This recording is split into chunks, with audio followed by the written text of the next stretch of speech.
Bonjour à tous, bonjour à toutes. Ça y est, on est en direct avec Anne-Laure.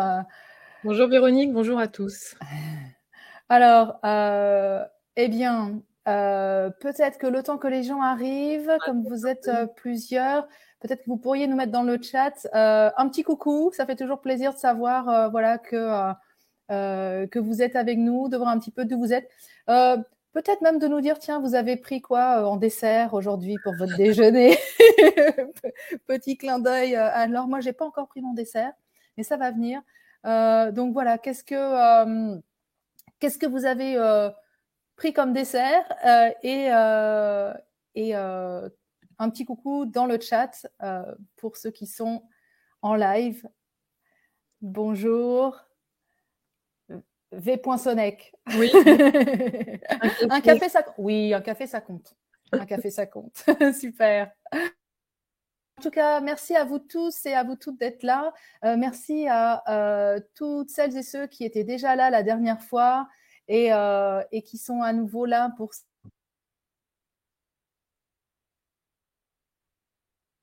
Anne-Laure aujourd'hui pour ce 3e épisode d'Explore and Sense, qui est une émission en ligne que j'ai lancée le 11 avril dernier à destination des leaders, des managers et des RH. Et mon élan, ma volonté, c'est vraiment de partager ma curiosité autour de la place des émotions en entreprise et de l'impact que les émotions peuvent avoir sur nos postures managériales, et surtout de pouvoir partager avec le plus grand nombre d'entre vous cette curiosité à travers des conversations que j'ai avec différents invités qui chacun arrive avec une expertise et un point de vue différent.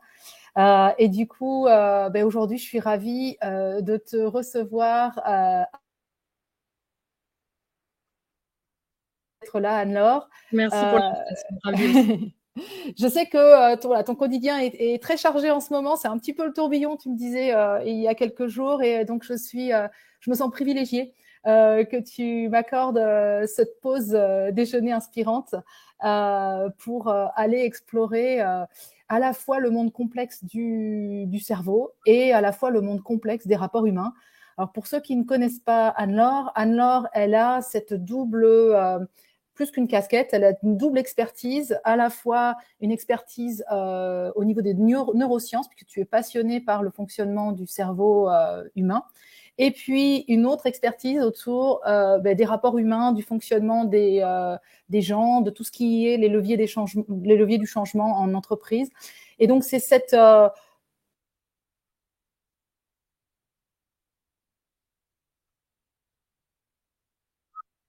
Je me présente. présente, ouais. Et en tout cas, moi, ce que j'aime beaucoup, c'est la manière que tu as et cette magnifique capacité à parler de choses complexes, à la fois avec rigueur et avec détail et précision, et tout en les rendant accessibles et compréhensibles pour chacun d'entre nous.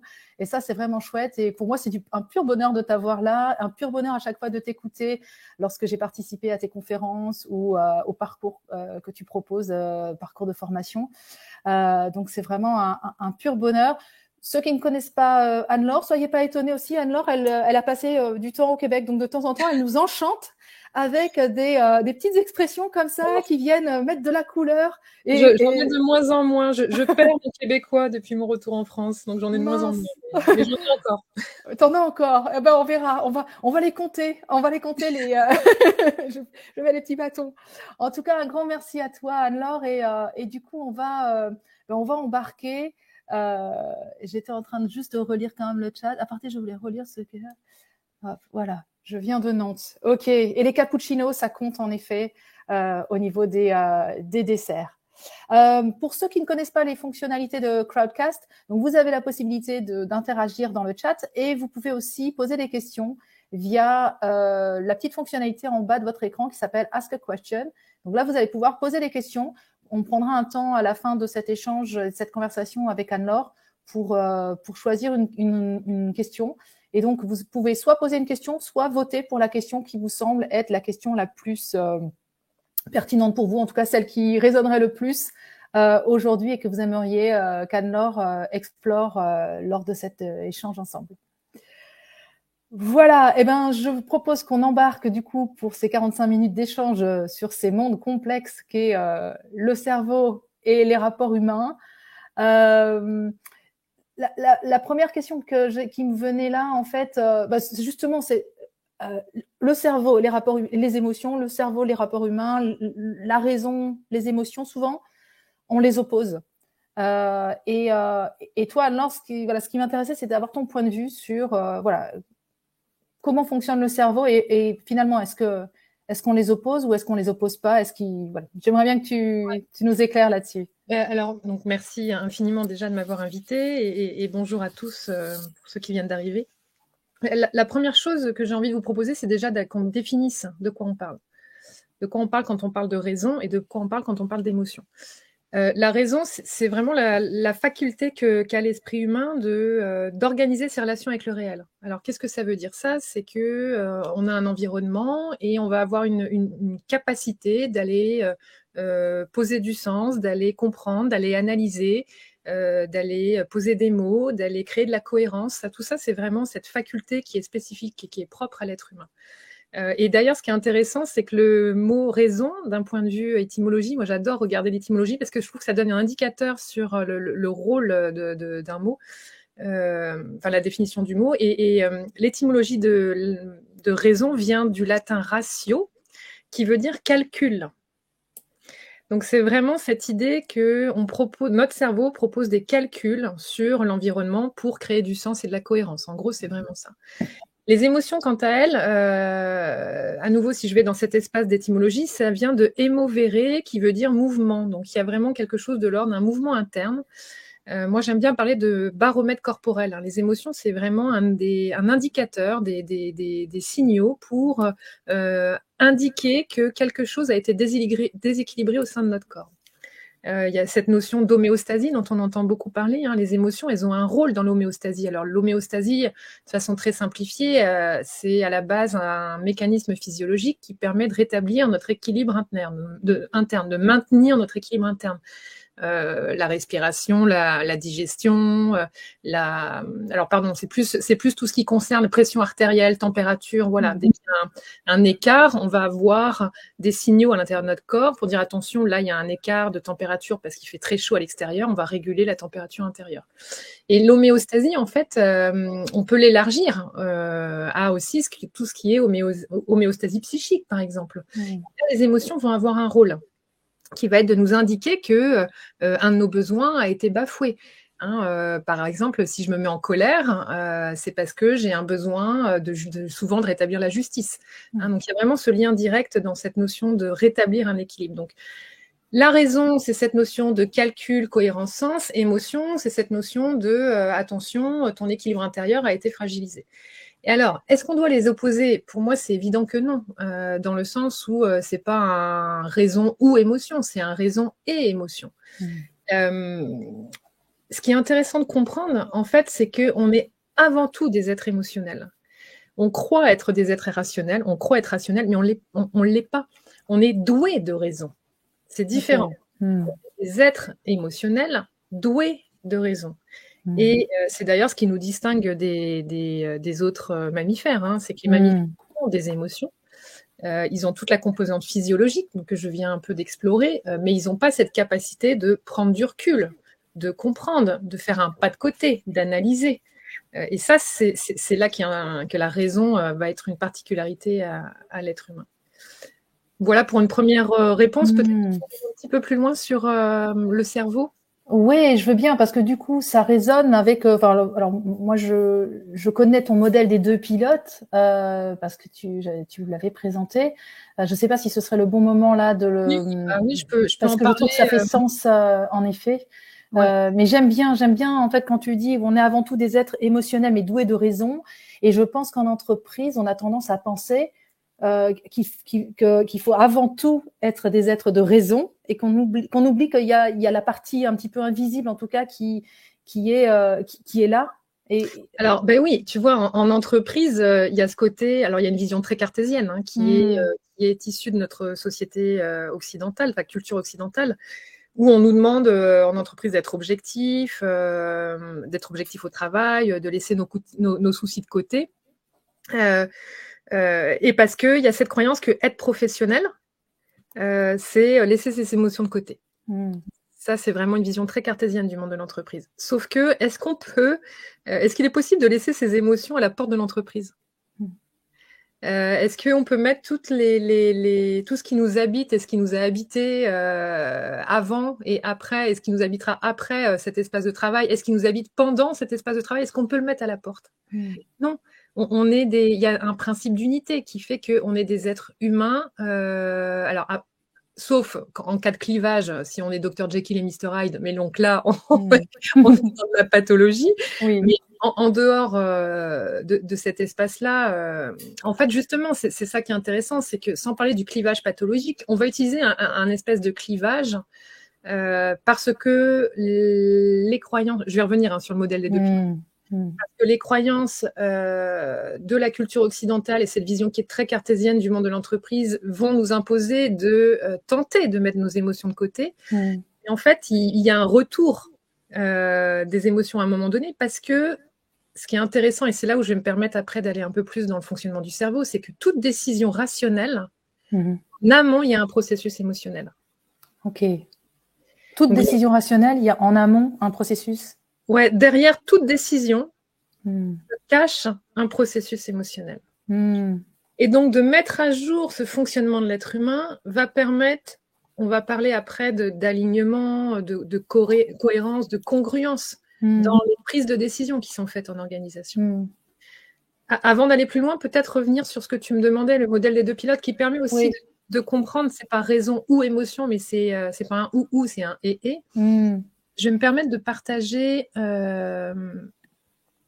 Évidemment, on l'a testé plein de fois. Et là, c'est bon. Vous voyez bien là? Est-ce que toi, tu vois bien? Moi, je vois bien. Ok, parfait. Mettez-nous dans le chat si vous voyez bien le slide d'Anne-Laure. Mais en tout cas, pour moi, c'est bon. Si toi, tu le vois bien. Okay. Ouais. Oui, on voit bien. Hop. Oui, alors super comme intervention là. Alors désolée, je vous appelle Vessonnet parce que j'ai pas votre prénom. Je vais revenir aussi sur cet espace de la transition entre la sphère travail et la sphère perso. Donc, si je viens sur cette slide là que je vous propose, en fait, donc là c'est un modèle que tout le monde maintenant, enfin tout le monde, c'est une croyance que j'ai, mais en tout cas. Le modèle des trois cerveaux, on entend très souvent parler du reptilien, du limbique, du néocortex. C'est un modèle qui a été proposé par Paul MacLean dans les années 1950, qui aujourd'hui est vraiment réajusté parce que c'est pas aussi... alors, ces trois zones existent bien dans notre cerveau. On a bien trois fonctionnalités, mais c'est pas des fonctionnalités qui sont indépendantes les unes des autres. Ces trois grandes parties du cerveau, elles communiquent en interdépendance. Et puis, c'est surtout que c'est un modèle qui, à la base, dit que c'est comme ça que l'être humain a évolué, c'est-à-dire que le cerveau de l'être humain a évolué selon trois couches qui se seraient succédées. Et la première chez les reptiles, ensuite chez les mammifères avec ce que Paul MacLean a appelé le cerveau limbique, et puis chez les primates, les grands singes et les hommes primitifs, nos ancêtres, le néocortex. En réalité, dès le départ, les reptiles ont du cortex. Donc, c'est plus la répartition et le volume qui a différé d'une espèce à une autre. Ceci étant dit, là où je m'appuie quand même sur ce modèle qui est très intéressant, c'est que ce modèle a permis aussi d'identifier le processus émotionnel. Pendant très longtemps, on a considéré que les émotions étaient, regardez la partie jaune, dans le système limbique. D'ailleurs, une faute, c'est pas limbique, c'est limbique, c'est un B visuel, avec notamment une structure clé qu'on appelle l'amygdale. C'est une amygdale cérébrale dans le cerveau. Je le précise parce qu'il y a des gens qui me disent moi, on m'a enlevé mes amygdales, est-ce que je les ai encore? Alors, vous inquiétez pas, ce pas les mêmes amygdales de celles de la gorge, c'est vraiment les amygdales dans le cerveau. Donc, ces amygdales cérébrales, je dis les parce qu'on en a deux, un dans l'hémisphère droit et une dans l'hémisphère droit et une dans l'hémisphère gauche. Sont en effet des parties, des structures clés dans la genèse des émotions. Par contre, qu'est-ce qui nous permet de prendre du recul sur les émotions, d'aller les réguler? Je préfère parler de régulation que de gestion parce qu'en fait, on ne peut pas vraiment les gérer, on peut réguler leur impact. On ne peut pas vraiment les gérer parce que l'amygdale et ses copains là, qui l'entourent vont détecter dans l'environnement, par exemple, une potentielle menace et envoyer au cortex préfrontal, et c'est là où il y a une deuxième structure qui rentre en jeu, des informations, et ce cortex préfrontal avec ses structures connexes va prendre des décisions. Donc là où je dis qu'on ne peut pas les gérer, c'est que de toute façon, cet envoi d'informations est fait par ce que j'ai appelé le pilote protecteur. Vous voyez, cette partie basse du cerveau, j'ai appelé ça, vous voyez toujours là le diapo ? Là, moi, ce que je vois, pilote exécutif, pilote protecteur. Ouais. J'ai appelé ça la partie basse du cerveau où il y a ce limbique dont l'amygdale et le reptilien. J'ai appelé ça le pilote protecteur parce que c'est lui qui va permettre à notre organisme de générer des informations émotionnelles. Okay. Attention, danger. Attention, il y a une limite qui a été franchie et donc émotion de colère. Là, il y a un proche qui vient on vient d'apprendre qu'il a une maladie dégénérative et on sait qu'il n'en a plus pour longtemps et donc il va y avoir une émotion de tristesse pour se préparer à la perte. C'est tout ça, ça va être le pilote protecteur. Son but, c'est de nous protéger, d'assurer notre sécurité interne et d'assurer cette fameuse homéostasie. Le pilote protecteur va envoyer les infos à un autre pilote que j'ai appelé le pilote exécutif. Et c'est lui qui va réguler, qui va prendre du recul, qui va analyser, qui va comprendre. Et là où c'est intéressant, c'est que ces deux pilotes, en fait, alors ils ont deux besoins différents. Vous voyez sur la slide, c'est écrit besoin de sécurité pour l'un. Donc je viens de le dire, lui, le pilote protecteur, il assure notre sécurité physiologique et psychique. Et le pilote exécutif, lui, il va avoir un besoin de créer du sens et de la cohérence en lien avec ce que l'environnement lui amène. Et donc, c'est vraiment cette idée que pour avancer, et c'est cette métaphore que j'aime bien utiliser avec les deux pilotes, c'est comme si on était à bord d'un vaisseau avec deux pilotes. Donc, pour avancer, ce vaisseau, qu'est-ce qu'il doit faire? De quoi il a besoin? Eh bien, il va avoir besoin que ces deux pilotes se coordonnent. Si le pilote exécutif qui a ce besoin de sens, de cohérence et donc qui est plus rationnel n'est pas en accord avec le pilote protecteur qui lui est le pilote des émotions, eh bien on va figer, on va tourner en rond. Il y a donc cette nécessité de communiquer, de faire communiquer nos deux pilotes. Et c'est là, alors je vais arrêter le partage, c'est là où il y a un enjeu majeur parce que en fait, pour expliquer pourquoi il y a un enjeu majeur, je vais me permettre d'utiliser un autre modèle, qui est le modèle de la main, que tu connais aussi, Véronique, sur lequel j'appose mon modèle des deux pilotes. Le modèle de la main, c'est un modèle qui a été proposé par Daniel Siegel, qui est un neurophysiologiste américain. Il dit la chose suivante, c'est un peu la même chose que moi, mais en version avec la métaphore d'une main. Imaginez que mon pouce, ainsi que toute cette partie-là, voyons comment ça s'appelle ça. Poignet, le bras. Poignet, merci. Plus le mot. Que mon pouce et mon poignet, donc ce que moi j'appelle le pilote protecteur. Et donc à ce niveau-là, lui, ce pilote-là, c'est lui qui va détecter une émotion. Hop, attention, peur, colère, tristesse, etc. Imaginez ici que ces 4 doigts, c'est le pilote exécutif. Donc c'est lui qui comprend, qui rationalise, qui met du sens.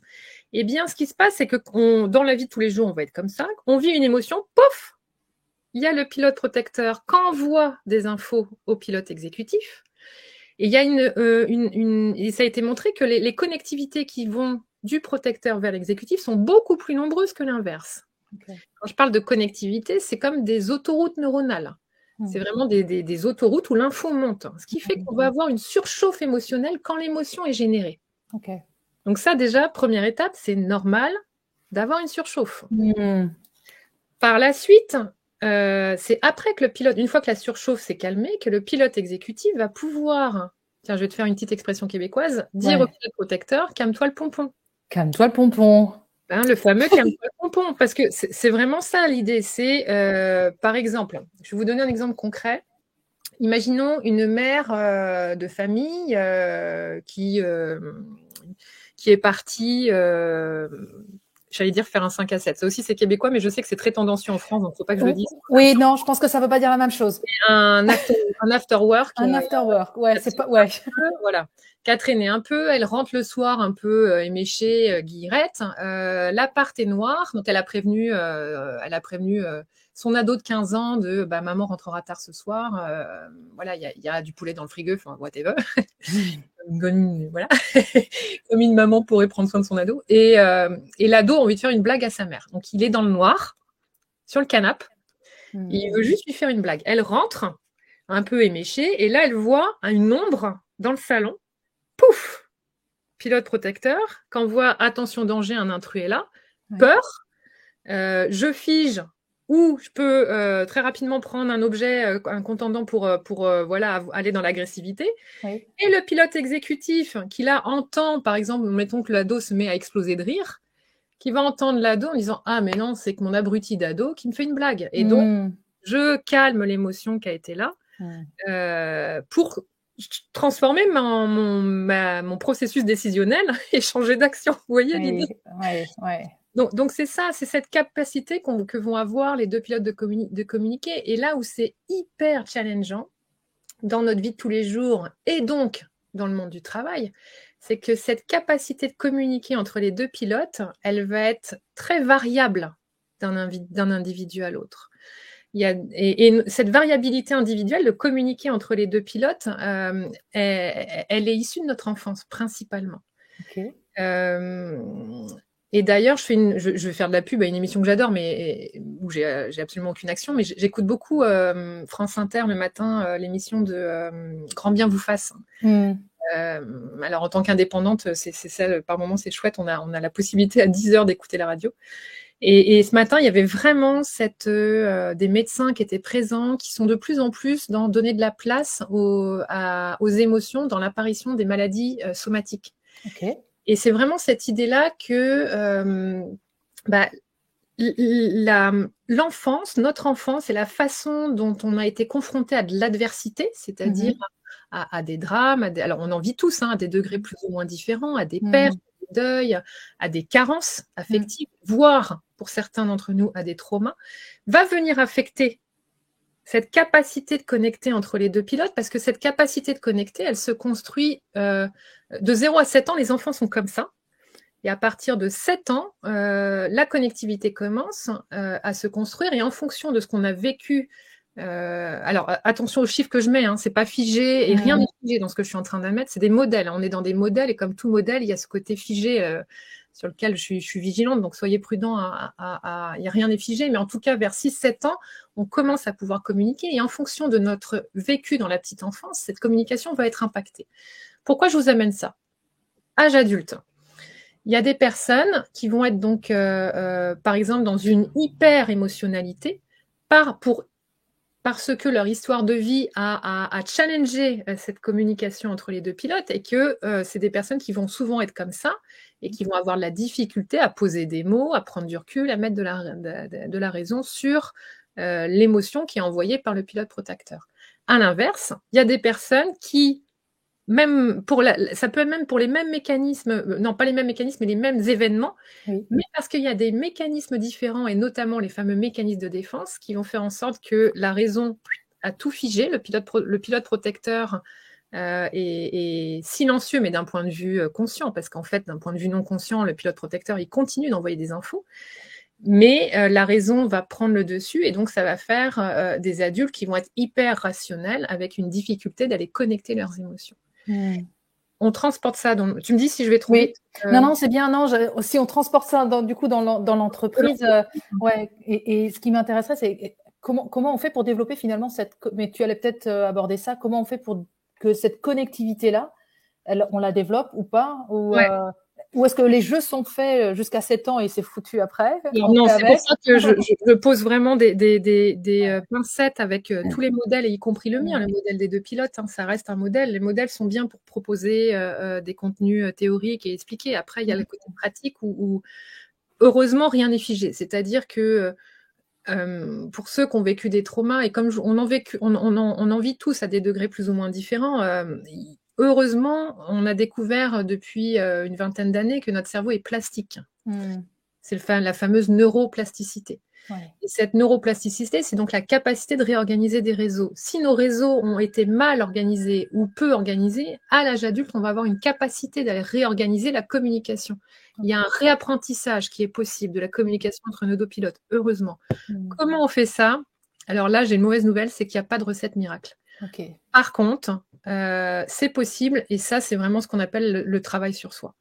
On est dans la connaissance de soi, on est dans le travail sur soi, on est dans aller changer la perception des événements qu'on a eus. Pourquoi je parle de ça et ce matin, à cette émission passionnante là, sur les liens entre les carences affectives et l'apparition de maladies somatiques, c'est vraiment ce qu'il proposait. C'est les événements en tant que tels, on ne les changera pas. Par contre, on peut changer la perception qu'on en a.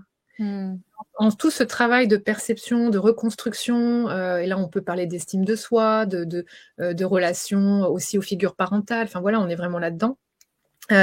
C'est cette idée d'aller reconnecter finalement émotion et raison pour ensuite avoir un alignement. Et c'est vraiment ça le mot-clé.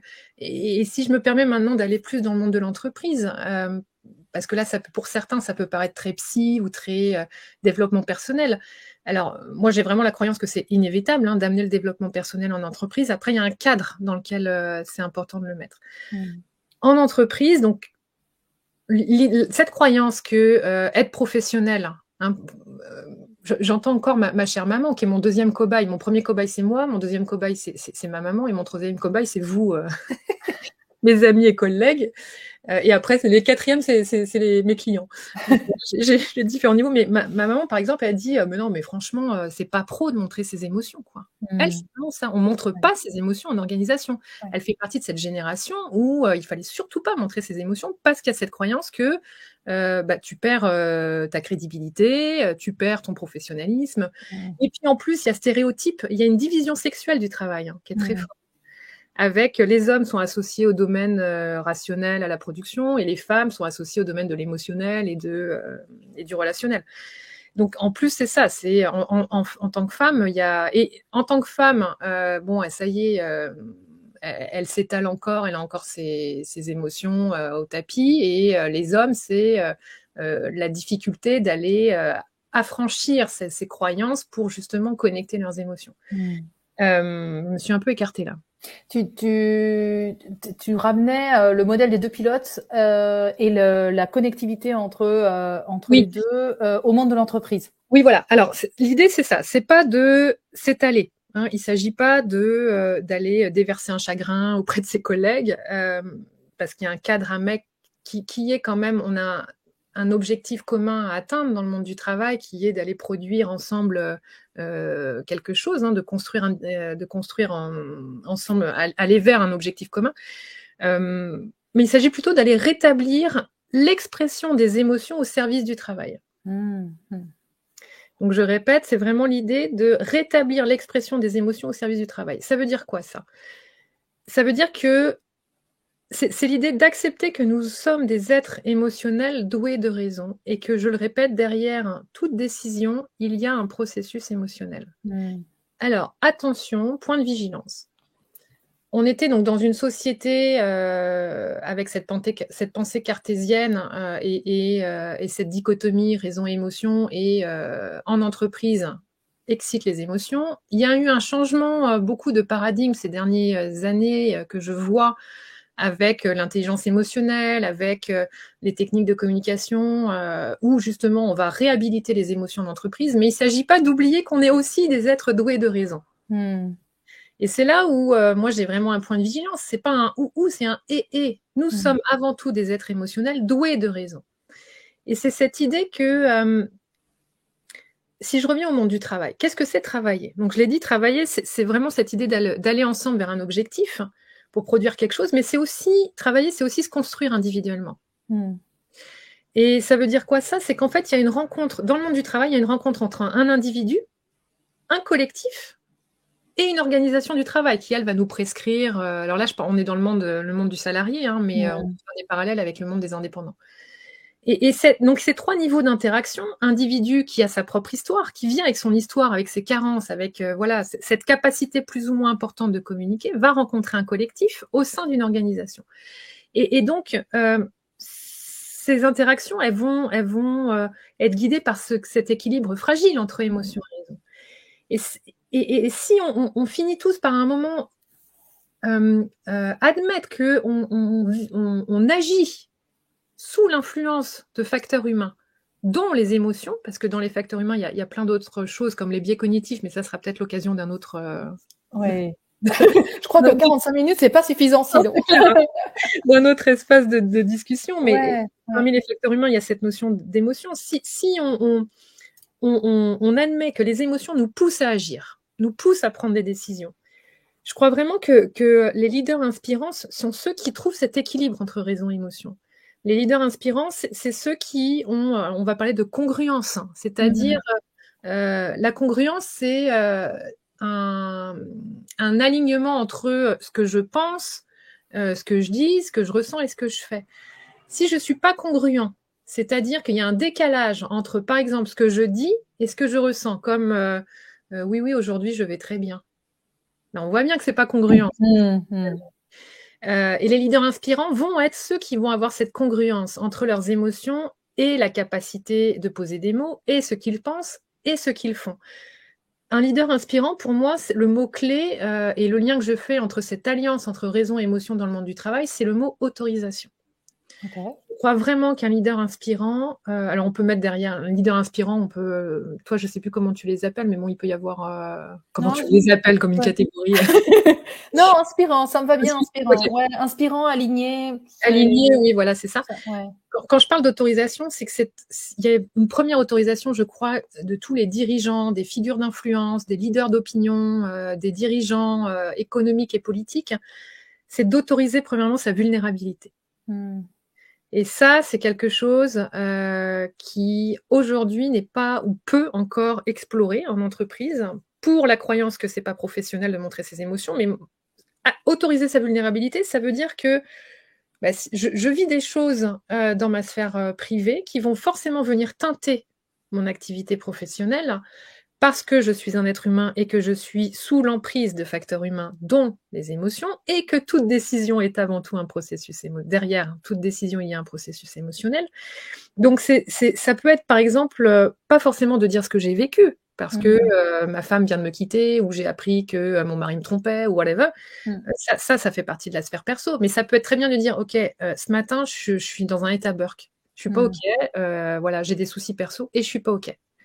Ça peut aussi... Donc, il y a un alignement et le leader autorise sa vulnérabilité. Qu'est-ce que ça permet? Ça permet aussi à son équipe ou à l'entourage d'éviter tout filtre d'interprétation sur la communication, par exemple. Parce que là, il pose le truc en disant, OK, là, on sait que ça va être une journée où il va être peut-être moins accessible. Ou voilà, c'est ça, autoriser sa vulnérabilité. C'est aussi autoriser de stopper une conversation parce que j'ai une surchauffe émotionnelle et que je sais que de toute façon, la suite ne va pas être dans un juste discernement. Donc, c'est aussi de dire, OK, stop, là, on est en train de s'emballer. Ce que tu viens de me dire, ça vient me chercher. On fait une pause et on s'en reparle dans 1 heure. Oui. Pour permettre ce mécanisme-là. OK. Ouais. Ça, c'est ça pour moi, les leaders inspirants. La troisième chose, puis après je m'arrête là parce que moi, tu appuies sur le bouton et c'est parti. Mais dans cette idée d'autorisation, donc autoriser sa vulnérabilité, autoriser de faire une pause, et donc ça veut dire, ça il y a un prérequis, c'est d'être en conscience aussi que je suis habitée par une émotion, et autoriser aussi les je ne sais pas.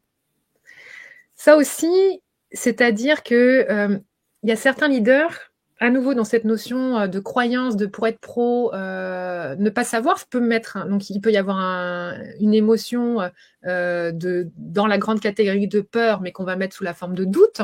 Je ne peux surtout pas amener que j'ai un doute et que je ressens éventuellement de la peur sur le projet et sur le rachat de la boîte ou sur la fusion avec tel partenaire parce que je suis un leader et que c'est pas professionnel. Donc, il y a cet espace d'autorisation, d'autoriser. Là, honnêtement, je sais pas. Je sais pas. Je sais où on s'en va. Je sais c'est quoi notre objectif. Mais là, j'ai un doute sur tel ou tel espace. Tu vois, cette idée d'alignement. Ouais, et ça me fait penser à certains leaders ont du mal à partager, par exemple, leurs doutes ou leurs craintes avec leurs équipes. Ils vont le partager dans un espace particulier, peut-être juste avec le codir, peut-être même pas. Peut-être ça va être juste un espace extérieur, alors qu'en fait, finalement, c'est comment je partage ces choses qui m'habitent avec les personnes pour leur permettre de mieux comprendre ce qui se passe pour moi, mais pas pour autant pour déclencher une vague de, je sais pas, d'inquiétude parce que je pense que c'est ça. Souvent, le leader, il n'ose pas partager avec ses équipes parce qu'il veut pas inquiéter ses équipes. Sauf que ça fait l'effet inverse. Et oui. C'est que parce qu'il y a cette notion de congruence, si par exemple, oui, ça va être super, ce partenaire est top, mais qu'en arrière de ça, j'ai plein de doutes. Alors après, il y a des degrés de partage de l'information, bien évidemment. Hein. Il y a des degrés en fonction de ma relation avec, si c'est un N-1, N-2, N-3, N+1, etc. Il y a des degrés de partage. Mais cette notion de congruence, c'est de dire, OK, de poser un cadre de sécurité en disant, on s'en va dans telle direction. Par contre, là-dessus, je suis pas sûre, mais on va aller chercher des infos pour réduire le doute. Si on fait pas ça, qu'est-ce qui se passe dans le collectif? De toute façon, parce que les émotions vont être perçues d'un point de vue non verbal, ça va se savoir, peut-être même de façon non consciente, parce que ce fameux pilote protecteur qui est le siège des émotions, lui, il capte le non verbal. Okay. Alors que le pilote exécutif, lui, il capte les mots, le verbal, le sens, la sémantique. Et donc, c'est cette idée que de toute façon, le pilote protecteur va capter le non verbal. Si le non verbal n'est pas en cohérence avec le verbal, ça va créer de toute façon une dissonance du collectif. Et cette dissonance va impacter l'efficacité du collectif, va créer des doutes au niveau individuel, etc. On est plus effrayant quand on ne dit rien, mais qu'on transpire la peur, la colère et le doute, nous dit Cécile. Oui, tout à fait. Ouais. Et du coup, comment on fait en tant que leader, en tant que manager, pour partager de manière sécure mes émotions avec mes N+1, mes N-, avec mes N+1, mes N-1, mes N. Est-ce que je suis à l'aise avec moi-même? Ouais.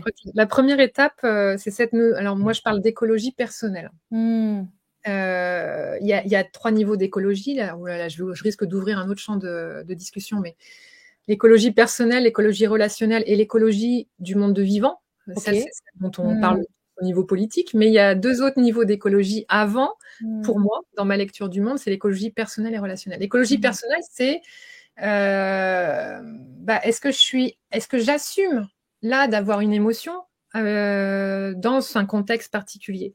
C'est cette notion, est-ce que je m'autorise aussi moi-même?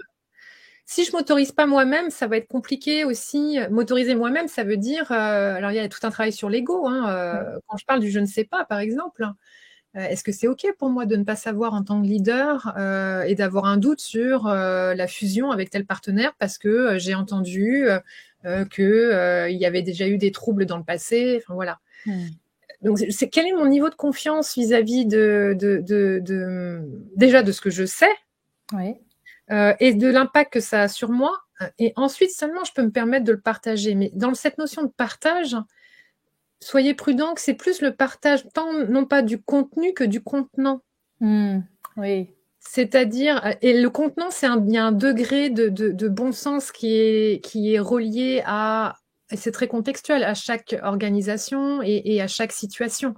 Par contre, le contenant, c'est-à-dire ce que ça me fait vivre, pour moi, c'est OK de dire, bon, là, j'ai un doute. En fait, la sécurité, elle vient plus de la façon dont je présente mes émotions. Si je me livre dans le contenu et que je déballe tout le contenu et tous les méandres à, par exemple, un N-3, c'est pas du tout cohérent.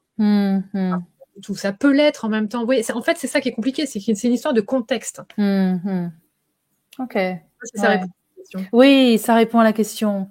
Et du coup, je regarde le timing et je regarde les questions. Je vois qu'il y a une question. Alors, il y a des choses dans le chat et il y a une question qui nous a été posée aussi. Je regarde le timing et